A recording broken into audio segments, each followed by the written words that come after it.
चाकू हल्ल्यात जखमी झालेला अभिनेता सैफ अली खान उपचार घेऊन घरी परतला तेव्हा अगदी फिट अँड फाईन दिसला। त्यावरून नव्या वादाला तोंड फुटलंय। चाकू हल्ला झालेल्या सैफ अवघ्या 6 दिवसात एवढा रिकवर कसा झाला असा सवाल केला जातोय। त्यावरून कसा हल्ला गुल्ला सुरू झाला पाहूया त्या स्पेशल रिपोर्टच्या माध्यमातून।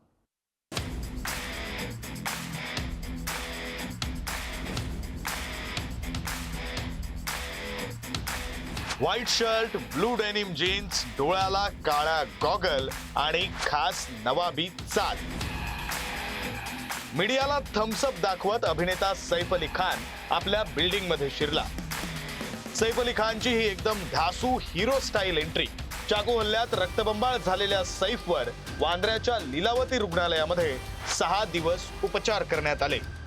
2.5 इंचाचा चाकूचा तुकडा हा पाठीच्या मणक्यात शिरला होता, जो बाहेर काढण्यासाठी डॉक्टरांना तब्बल 6 तास 2 शस्त्रक्रिया कराव्या लागल्या। मात्र उपचारानंतर सैफ घरी परतला तेव्हा असा फिट अँड फाईन दिसला।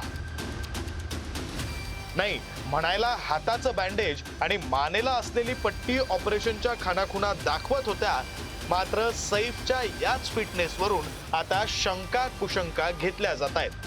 त्याच्यामध्ये त्यांनी जे सांगितलं की ड्युरापर्यंत ते पोचलं होतं आणि ड्युराला निक लागला होता, जो त्यांनी तिथे सुचर केला आणि जे काही 5-6 तास लागले असतील ते, कारण नाईफचा काही पार्ट त्याच्यामध्ये अडकला होता, तो काढण्यामध्ये त्यांना मे बी सेफली काढायला जेवढा काही प्रिकॉशन्स घेऊन काढावा लागतो त्याच्यामुळे तेवढा वेळ लागू शकतो। एखादा फिजिकली फिट माणूस आहे, मस्क्युलर माणूस आहे, त्याच्यात पिअर्स तेवढा होणार नाही, आणि एखादा दुबळा पतला माणूस आहे आणि फ्रेजाईल माणूस आहे त्याच्यामध्ये इंजुरी जास्त होईल।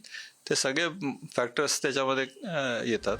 अवघ्या 6 दिवसात तो एवढा फिट कसा असू शकतो यावरून राजकीय वर्तुळात हल्ला गुल्ला सुरू झालाय। मेरे मन में कुछ सवाल उठा कि क्या सैफ फिजिकली इतने फिट है, उसकी वजह से रिकवर किए इतना फास्ट, वो जिम जाते हैं इसकी वजह से रिकवर किए फास्ट, या कोई और कारण है? जिस तरीके से सैफ अली खान 4 दिन बाद आते हैं उससे ऐसा लगता है कि 4 दिन पहले कुछ हुआ ही नहीं था। अब इसका खुलासा मेडिकल सेक्टर करेगा, लीलावती अस्पताल करेगा और सैफ का परिवार करेगा। तो एवढा तो असा बाहेरून चालत होता, मलाच संशय राहिला काय घरात चाकू मारला की ह्यानी कुठेतरी असंच ऍक्टिंग करून बाहेर निघाला, तर टुन टुन टुन करून नाचतंय ते। चाकू कितना भी अंदर घुसा हुआ आदमी जिंदा है और अपने पैरों पर चलकर घर जा रहा है।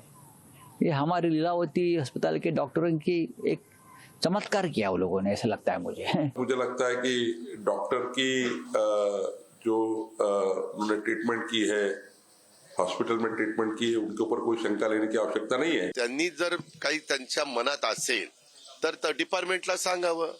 मी पण डिपार्टमेंटला फार तर सांगेन की असं कोणाच्या मनामध्ये शंका कुशंका असेल, वास्तविक ती व्यक्ती सापडलेली आहे, ती व्यक्ती बांगलादेशमधून आलेली होती। हे सगळं मीडियाच्या पुढे आमच्या पोलीस खात्याने सांगितलेलं आहे। सैफच्या फिटनेसवरून केवळ राजकीय नेत्यांमध्येच नाही तर सोशल मीडियावरही टीकेचं तुफान आलंय।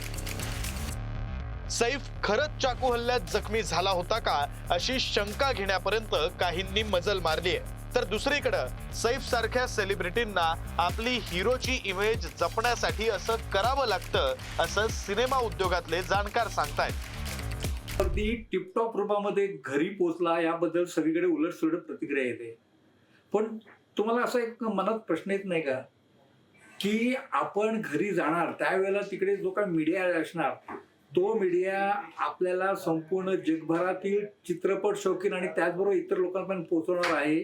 तर आपली जी काही इमेज आहे, पडद्यावरची जी इमेज आहे, ती आपण जपण्यासाठी असं अपडेट जाऊ नये काय? म्हणजे आता अमिताभ बच्चन ज्या पद्धतीने घरी आला आणि सैफ अली खान ज्या पद्धतीने घरी आला, याच्यामध्ये काळाचा देखील फरक आहे, पर्सनॅलिटीचा सुद्धा फरक आहे, अप्रोचचा सुद्धा फरक आहे।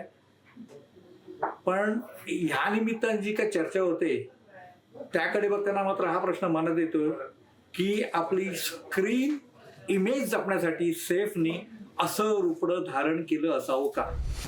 दरम्यान सैफवर हल्ला करण्यासाठी वापरण्यात आलेल्या चाकूचा 3रा तुकडा हा वांद्रे पोलिसांनी जप्त केलाय। वांद्रे तलावाच्या बाजूला असलेल्या नाल्यामध्ये हल्लेखोर मोहम्मद शरीफुलनं चाकूचा तुकडा फेकला होता। त्यानुसार पोलिसांनी सर्च ऑपरेशन करून तो पुरावा गोळा केलाय। 16 जानेवारीला सैफ अली खानवर चाकू हल्ला झाला, त्यातून रिकवर होऊन तो 21 जानेवारीला हॉस्पिटलमधून घरी देखील पोहोचला. मात्र आरोप प्रत्यारोपांचे नवे हल्ले आता सुरू झालेत. हा हल्लागुल्ला आणखी किती काळ चालणार कुणास ठाऊक.